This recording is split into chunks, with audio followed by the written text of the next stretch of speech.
Well, hello everybody. I hope you can hear me very well and you can see the screen very well. Uh, if there was a problem, just let me know instantly to modify these sessions. My name is Hamid Kazemi Rudbali. You are very welcome to call me Hamid, but if you prefer, you can call me this part, uh, which is a hard part. Therefore, maybe you like to just call me this part, like Rudbali. The lecturer of this course is Professor Dr. Pipa, which uh, which the lectures are going on during the whole week. It's a recorded session, but you are very you are going to participate on Thursdays to ask your questions, and he will answer your questions. I am also will be able on Fridays to solve the questions and see the applications of the things that Professor Pipa also teaching us.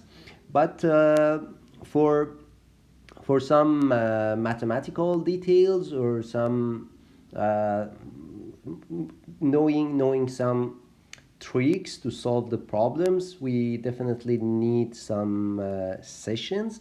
Therefore, I record this with this situation, which it's just an online course.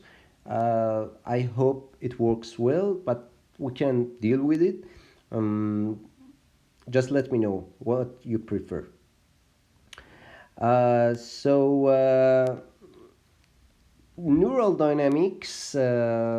I saw actually that a lot of you are bachelor students, some of you are master students, but this is a course that is a kind of different from like the other kinds of courses. Therefore, I think if we can really get the points of it, we all can contact and we will enjoy. It's This is a possibility. It's up to you.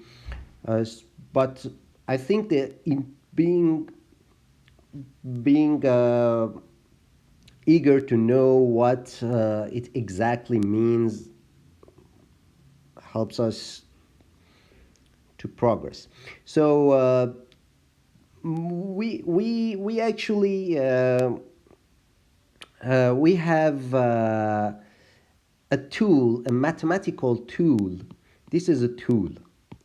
We have a mathematical tool that we are going to apply it in neuroscience to get some understanding about the things that we couldn't get with traditional ways. So this is a kind of advanced course, and I hope you enjoy and we can learn more and more. So the style of thinking in this course is more or less visualizing instead of a lot of calculations and proofs and like a serious math course. It's not it Definitely it includes some math parts, solving equations, differential equations. This is the course, the whole course about, but this is not a very serious thing like a math course. Therefore, we are focusing on geometric thinking and getting an insight, an intuition that how we can understand the behavior of such systems. Therefore, you should be a good painter, maybe. Or so we will draw a lot of things, sketching a lot of things. We should know, for instance, if we have this y equal to x2, it's kind of thing like this. Just some basic things. These are the needs that if you just have question you can ask. So the computer programming is kind of essential because solving differential equations, which mostly are nonlinear, are kind of impossible to do it analytically. But those skills are not so much important. You should just be able to do very simple programmings, and we will also work together on this. And there are some ready packages that we will talk about. And I will upload a very important package and toolbox for this part. And I'm sure that all of you will be so much interested in these intuitions to get the behavior of the system, that what's going on actually. About the programming language, if you want to explore it more, you can take whatever you want, MATLAB, Python, whatever. And this course, I prefer to be an interactive course, like face to face, but with this situation we cannot. Therefore, we just will be able to do that during Friday's sessions. And I think if we are serious enough about it, we can do these kinds of interactive courses, talking and having discussions, questioning and answering, and going deeper and deeper and what it means. What if I change these kinds of parts of the equation or whatever? We can help each other. I don't know, on Telegram, on Slack, on StudIP, whatever you prefer. You can get together and help each other in this situation. But I will be able on Fridays to talk and discuss and solve the questions together. So we will have also some practice sheets, which you can easily find them on previous sessions. But I will upload them, and I will update them, and we will work on that as well. Just check the StudIP, please. So let's start with history. So you don't need to know any basic science or whatever. I mean, it's definitely an advantage, but it doesn't. There's no need to be a specialist or expert in any kinds of basic science fields like mathematics or physics. Mm, if you just are familiar with basic calculus, and we will learn together differential equations, and we can, I think that's kind of enough, but we will go further, definitely. So this history is kind of a start of based on Isaac Newton works at 1666. He started this. He kind of invented ODE, which is ordinary differential equation, and we will talk about it, what it means exactly, and what should we do with that. But you can just take a very simple equation, like if the velocity is equal to the differences in distance over the difference in time. This is kind of ordinary differential equation, and so it's an important thing. This is about the velocity of the particle, which is based on the difference of the position of that particle during time step. So he could talk about two-body problems. Two-body problems, you can actually take the very okay, we are living on this earth and we are seeing sun is kind of circling around the earth. So our basic idea is that, well, sun is circling around the earth, but if you explore it further, then you will get that it's the sun which is kind of center, and the center is also moving in the space. So we have this earth which is circling around the sun, and this was a thing that actually started with some people before Newton, and especially with Johann Kepler. Johann Kepler was saying that actually it's an elliptic motion, which sun is on one of the focuses, and Earth is circling or ellipticing, if it is a word, around the sun. And if we just have these kinds of very simple situation, it's possible to solve it based on basic Newtonian formula, which I'm sure that you are aware of it. Like it's a very famous equation. So, but if you just add another thing like moon, which is circling around Earth, or if you just say that we have another planet, or just adding another particle or body to this, then it's so much hard, because all of these particles are going to interact with each other. It's going to be radically complex system. So he couldn't talk about these three body or more n-body or many body problems, and a lot of mathematicians actually worked on that, like Euler, like Gauss, and they couldn't. So we needed a new idea. So I refer back to you after showing a video, and we will talk about it.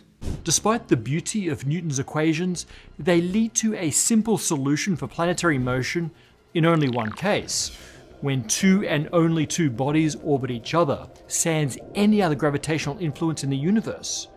Add just one more body, and in most cases, all motion becomes fundamentally chaotic. There exists no simple solution. This is the three-body problem, and we've been trying to solve it for 300 years. Well, I hope you enjoyed the video. So some people are saying that what's the point in all of it? Is there any practical usage of it or something like this, or is it like pure mathematics? I should tell you that 29th of April, on Wednesday, a very big asteroid just was very close to Earth.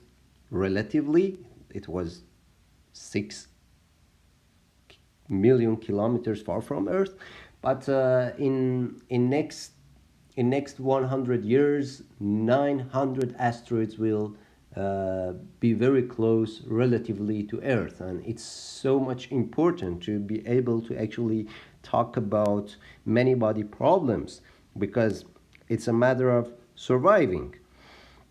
So just see this very short video of this asteroid and see that how much is it important to be able to predict some kinds of motions, which are very sensitive to their initial condition.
So, well, I hope you got the point. Definitely, you did.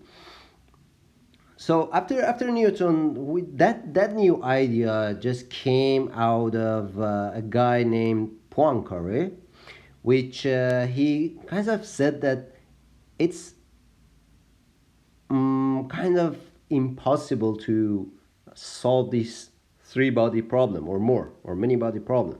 Therefore, he came with a new idea, which was a geometric approach, having like visualizing the way that can understand and predict the behavior of the whole system, which is based on a concept named phase space or state space, which definitely we will talk about it. But just you can just have it in your mind that if we have a variable like x, then you can have a variable like x dot, and any point in this space is a state. This we call it like state, and this phase space has a very certain and important features, very interesting, which we will talk about it. And this work brought a glimpse of chaos and what chaos means. So afterward, I will show you another short video, like in 1 minute, and you will get some basic idea about this chaotic motion. But just to know that actually this chaos is based on deterministic type of feature or essence. Determinism means like if you have a sequence of time, if an event is happening on t naught, then this event of t1 will definitely be able to, like, it's coming from causality. You can actually exactly predict if you have those features of the state of the system in t naught, you can predict the state of the system in t1. So there is no stochastic or there is no randomness actually here, but this system, like three body problem, is so much complex and it seems to be random, but it is not. So some people call it pseudo-random. And the other feature that it has is that it's aperiodic. So periodicity is, for instance, if you have a pendulum, like if you have a weight here and you just release it, it's moving through the exact point here, and it just come back. And this is a kind of periodic motion. Like, for instance, you can take a function like sine of x, which we should be able to actually draw these kinds of things, which it starts from 0, and you can also talk about the minus part, the negative part. You can see that it's periodic. This is a periodic motion, but in chaotic motions like three body problem, you will see that it is aperiodic. And these kinds of features that makes it complex, like sensitivity to the initial condition, if you just change slightly the initial condition, then it radically, you will see a big difference in the final result. And this is why it's an unpredictable system for us because of these complexities that it has. So please watch this short video and I will come back to you. Johann Kepler figured out much about the elliptical solution for planetary motion 70 years before Newton's laws were even known. And after the Principia was published, many sought simple analytic solutions for more complex systems, with systems of 3 gravitating bodies being the natural next step. But the additional influence of even a single extra body appeared to make an exact solution impossible. 3-body problem became the obsession for many great mathematicians.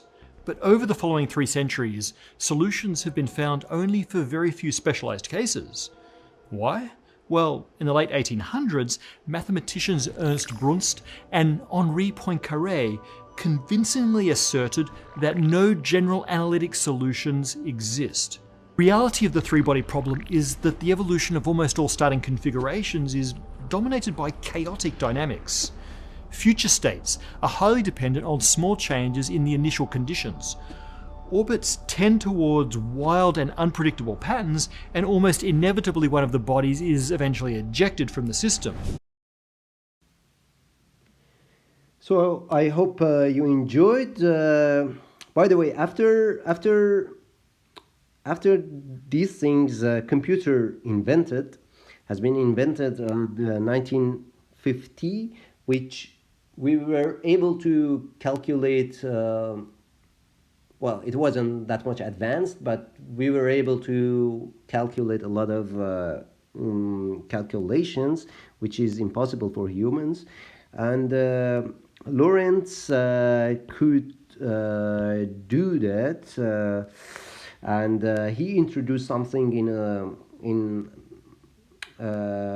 atmospherical science named chaotic system in a model of convection atmosphere, which was three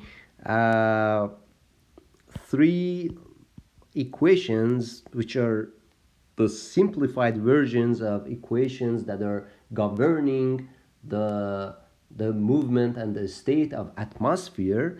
And so let's, for instance, take a particle or a state that it has a temperature, it has velocity, like wind velocity.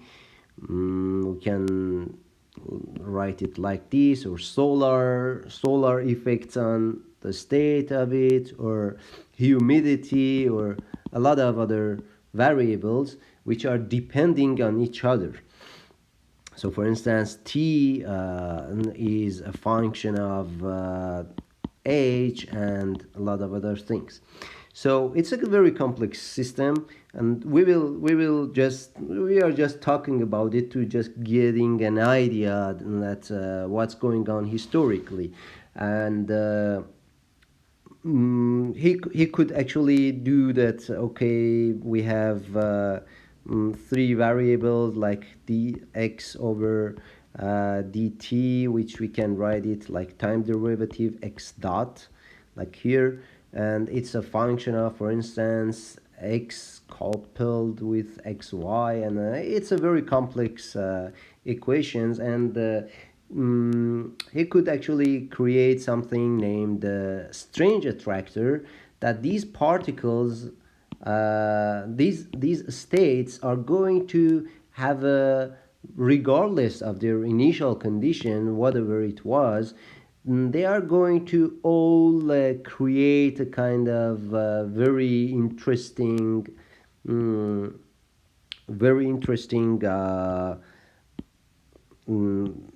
shape, or kind of thing like this. And you will see that all of these particles are going to absorb and creating a movement here, all of these things. And you please watch a very kind of short video in 3-4 minutes, and I will come back and we will continue. When we look at the movement of the atmosphere, we quickly realize that it is infinitely more complex than that of the solar system. The atmosphere is a fluid that has, at each altitude above each point of the Earth's surface, a speed, a density, a pressure, a temperature, and so on. All of this data varies over time. It is, of course, impossible to understand this practically infinite amount of data. It is almost as if we were in a space with an infinite number of dimensions. To understand something about it, we must make approximations. In 1963, Edward Lorenz simplified and simplified and simplified the problem again. He simplified it to such a degree that there is no guarantee that his equation has anything to do with reality. His model of the atmosphere was reduced to just three numbers x, y, and z. The evolution of the atmosphere was reduced to a simple equation. Each point, x, y, z, in space represents a state of the atmosphere. The evolution follows a vector field.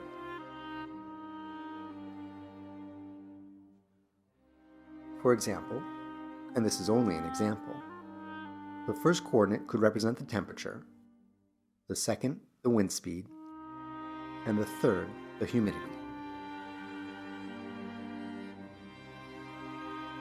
Over here, it is cold, breezy, and rainy.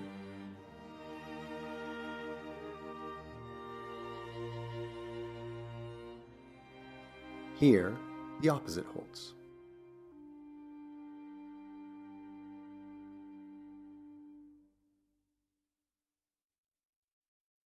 When we follow a trajectory of the field, we are following the evolution of the weather. The weatherman just needs to solve a differential equation. This is what Lorenz saw when he studied his model. Does this have anything to do with real weather? That is far from clear. This is what physicists often call a toy model, used to try and understand the broad outlines of some complex behavior.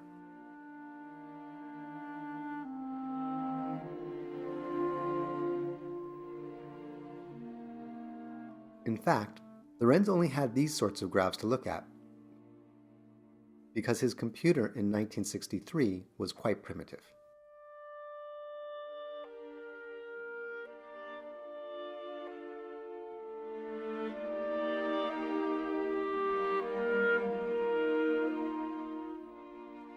Let's look at two atmospheres, represented by the centers of these two balls that are extremely close together, so close they are almost identical.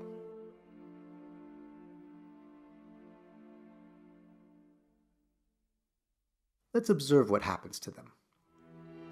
At first, the two evolutions are almost indistinguishable.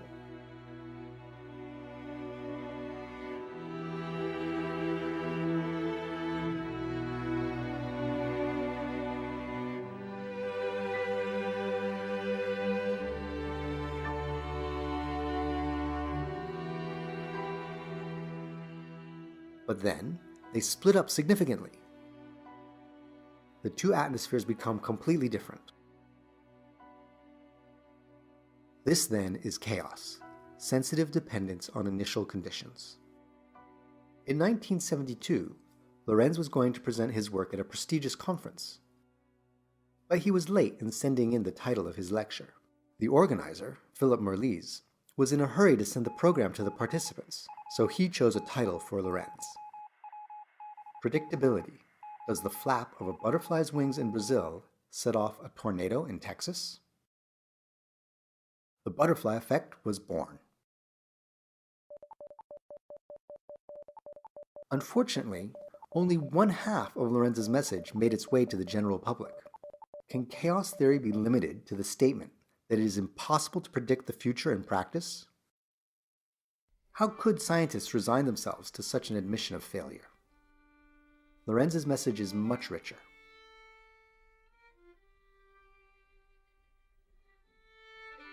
Here are two trajectories of the Lorenz system. One blue and one yellow that do not start from very similar initial conditions.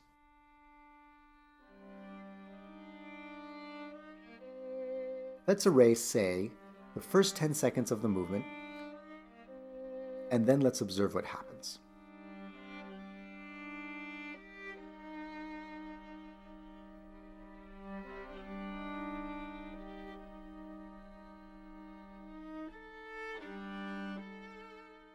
what do we see? The trajectories are indeed very different. They seem a little crazy and very unpredictable. But they accumulate on the same butterfly-shaped object. This accumulation does not seem to depend on the initial position. The trajectories seem to be attracted to this butterfly. This is what is referred to as the Lorentz attractor. A strange attractor. Here is a positive scientific phenomenon, one not as famous as the butterfly effect. Instead of observing just two trajectories, let's look at many more. Look at all these balls, each one of them representing a simplified atmosphere.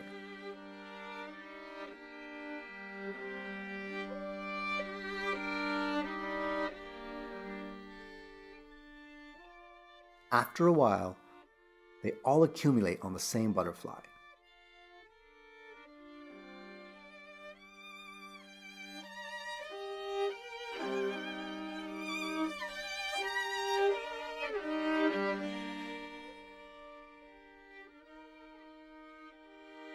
A very nice object that we can admire endlessly. These are real problems for mathematicians and for scientists also. Instead of describing the future starting from a given initial position, which we know is impossible, we will instead try to describe the attractor. So I hope you enjoyed this video clip. It's a very beautiful and interesting kind of poetry about science. I hope you enjoyed. So if historically we want to continue after 1960, we face 1975. That is a very important moment. And so there was a mathematician named May that he created something named, he proposed chaos in iterated maps, which actually are the logistic equation or logistic function that the state of the system one step further is depending on the previous state. And it's an interesting thing, because you don't need actually to talk about all the memory of the system from x naught, x1 till xn, and then creating this xn plus 1. You can just store kind of information of all of these states in xn, and then as a function of this xn you can talk about xn plus 1. So this logistic equation was a kind of talking about growth, like growing the population. We will talk about it in details, but if you can get it right now in the basic idea of it, then it's really helpful. And after this also we will see kind of 3 minutes, 3.5 minutes video about the growth in the distribution of COVID-19 coronavirus that made our class online. And I hope you are all healthy. So by the way, this logistic equation is a matter of like if the population is X, for instance, if you have one bacteria, and this bacteria are going to be split in two, and these two are going to be split in two, and so on, then then it will just go through infinity. It's exponentially grow through infinity. But it doesn't happen actually. Why? Because there is no enough food. Well, we don't have enough food for all of these bacteria to go through infinity. Therefore, if you have a plate like a dish, we should be good painters, and these bacteria will just grow until there is still food. Therefore, there is a kind of growth factor here, which is depending on, the population in the next state is a function of the population of the previous state. It's not a normalized equation. We just have this basic idea, and this growth factor is an important thing that we will talk about it, and it's a very important thing. And please just watch this short video to get this idea that how this exponentially growth will converge to a certain point, and there is actually a break here that in this distribution and spreading of coronavirus, we hope that, for instance, in Germany, we passed it and we are in this state now, probably with quarantine state and situation. But if we change all of these things, then these parameters are going to change, and we will face another function, and we should renormalize our model. By the way, I will come back to you soon after. The phrase exponential growth is familiar to most people. And yet, human intuition has a hard time really recognizing what it means sometimes. We can anchor on a sequence of small-seeming numbers and then become surprised when suddenly those numbers look big, even if the overall trend follows an exponential perfectly consistently. This right here is the data for the recorded cases of COVID-19, aka the coronavirus, at least at the time that I'm writing this. In our equation, that would mean that the probability of an exposure becoming a new infection would have to include some kind of factor to account for the probability that someone you're exposed to is already infected. For a random shuffling model like this, that could mean including a factor like 1 minus the proportion of people in the world who are already infected. Including that factor, and then solving for how n grows, you get what's known in the business as a logistic curve, which is essentially indistinguishable from an exponential at the beginning, but ultimately it levels out once you're approaching the total population size, which is what you would expect. True exponentials essentially never exist in the real world. Every one of them is really the start of a logistic curve. Now this point right here, where that logistic goes from curving upward to instead curving downward, is known as the inflection point. There, the number of new cases each day, represented by the slope of this curve, stops increasing and instead stays roughly constant before it starts decreasing. So one number that people often follow with epidemics is the growth factor, which is defined as the ratio between the number of new cases one day and the number of new cases the previous day. So just to be clear, if you were looking at all of the totals from one day to the next, then tracking the changes between those totals, the growth factor is a ratio between two successive changes. While you're on the exponential part, this factor stays consistently above 1, whereas as soon as your growth factor looks closer to 1, it's a sign that you've hit the inflection. This can make for another counterintuitive fact while following the data. Think about what it would feel like for the number of new cases one day to be about 15% more than the number of new cases the previous day. And contrast that with what it would feel like for it to be about the same. Just looking at the totals they result in, they don't really feel that different. But if the growth factor is 1, it could mean you're at the inflection point of a logistic, which would mean the total number of cases is going to max out at about 2 times wherever you are now. But a growth factor bigger than 1, subtle though that might seem, means you're on the exponential part, which could imply there are orders of magnitude of growth still waiting ahead of you. Saturating the whole population is not the only thing that can cause the two factors we care about to go down. The amount of exposure can also go down when people stop gathering and traveling, and the infection rate can go down when people just wash their hands more. The other thing that's counterintuitive about exponential growth, this time in a more optimistic sense, is just how sensitive it is to this constant. For example, if it's 15%, like it is as I'm recording this, and we're at 21,000 cases now, that would mean that 61 days from now you hit over 100 million.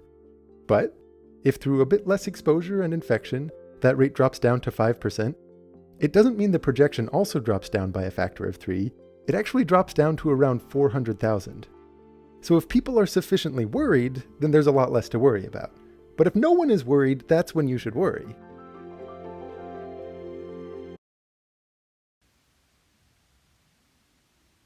So I hope you enjoyed again. These kinds of videos are just for getting more familiar. I think we just have one more video, a very short one, about fractals. And afterward, it's going to be more interactive. So this one was we should know the right probably you figured it out, but probably the right form of it is like this. And there's also another thing here, which these are the things that are the factors, which we will talk about these things. It's not that much important now. So in this 1975, Mandelbrot came with the idea of fractal, which are the self-similar objects like snowballs or I don't know. Actually, there was a time that people just came. I think 1980s or 1970. 1987. The people just came and said, I proved that this, for instance, this flower is fractal, and they published a paper, and for 1 year everybody were publishing paper that everything in the world you can represent it in fractal representation. But this just came to the idea that everything is kind of fractal. So after that, like 1 year later, you couldn't publish a paper if you could prove that something is fractal.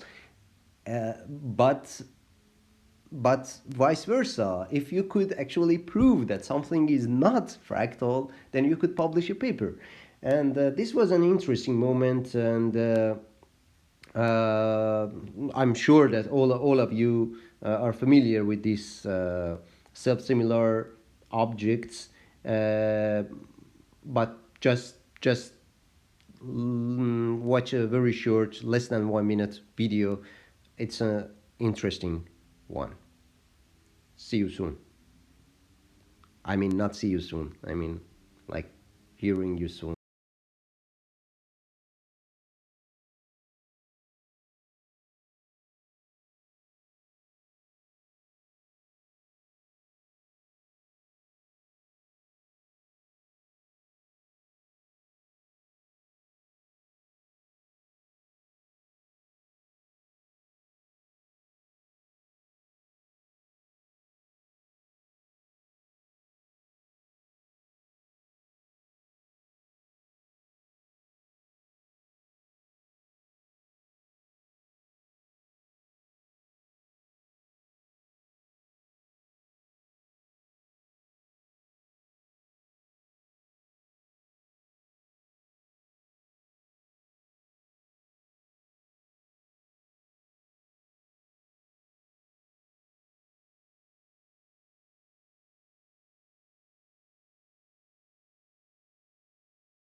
So I hope you again enjoyed it, and sorry for this wrong statement that I said. Waiting to hearing you, come back to hear you. And next thing that happened was a very great guy named Winfrey. That after that he was actually the one that could uh, discover nonlinear oscillators in biology, which we will talk about it in chapter 10, but it's just like, for instance, if you have something like a Vanderpool maybe oscillator, you will see that it's phase space, that we will talk about all of these things later. Sorry, this is just one dot. And this X, it is the state of this system is a kind of, it has kind of attractor that if you have a state here, then it absorbs to this, we call it, later we will talk about it, limit cycle. And this state also will absorb this, and both of them will just oscillating this limit cycle forever. So after that, 1978, if I pronounce it well, some mathematician named Feigenbaum, he came with the idea of universal roots to chaos. He could propose a paper on this, which is a connection to phase transition. In physics, for instance, which this phase transition is a kind of, we will talk about it mostly in something named bifurcation. Just to know that, for instance, if you have if you have this fixed point here, and you inject something like current, like electric current to the system, then the state of it, like if you have these states that were attracted to this, then it just became the behavior suddenly changed to, for instance, another shape, like a limit cycle that creates, for instance, Vanderpool state. So we will. That was a great thing that he could connect these things with the idea of phase transition, which is a very important thing in physics, in statistical physics. And then at 1980, it just became to be a very hot topic, this chaos theory, and experimental confirmation came into play. And at 19s, the engineering application of chaos came into play, and complex systems has been created, like the many-body system that we were talking about. A lot of bodies, we can draw it like this. And so if just to know what complex system maybe is that if you have a kind of hierarchy, in this hierarchy, let's say, okay, we have something like car, and in this car we have something like door. And if I take this door out of this car, then still it is a car. If I take out this lamp, still it is a car. But if I take the wheels of this car, then it's not a car anymore. So you can reduce your system to simplify it, but after some levels, then the whole system will be different. You will see different features, whether you come from top to down or you come from bottom to up. And these complexities, the new features are coming from the dependencies between the complexities, which are the variables, many variables of the system. And after that, till present, the network theory is a very hot topic, which closely related to neuroscience and the work that we are going to do. So the historical part is ended, and we are going to talk about logical structure of dynamics, serious work and interesting thing that we should focus and learn since now till like to be able to solve the problems, the practice sheets and other. So I hope you enjoyed of the historical part, but as Professor Pipa said, it's better maybe to upload the videos separately. So I'm going to talk about logical structure of dynamics. I mean the dynamical systems point of view of neuroscience, the neurodynamics, the equations, which mostly are differential equations, and we will talk about it in a separated video. So I upload this one, and I will upload the other one separately, and we will be able to after that we will be able to actually solve some specific equations, simple ones, and till then, stay healthy, and hope to see you soon after this coronavirus situation. And feel free to contact me through my email. My email is maybe you couldn't find it, but this is my email. Hamid Kazemi Rood @uos.de. Feel free to send me your questions, and we will try to figure it out how to solve the problems. Enjoy the rest of the day.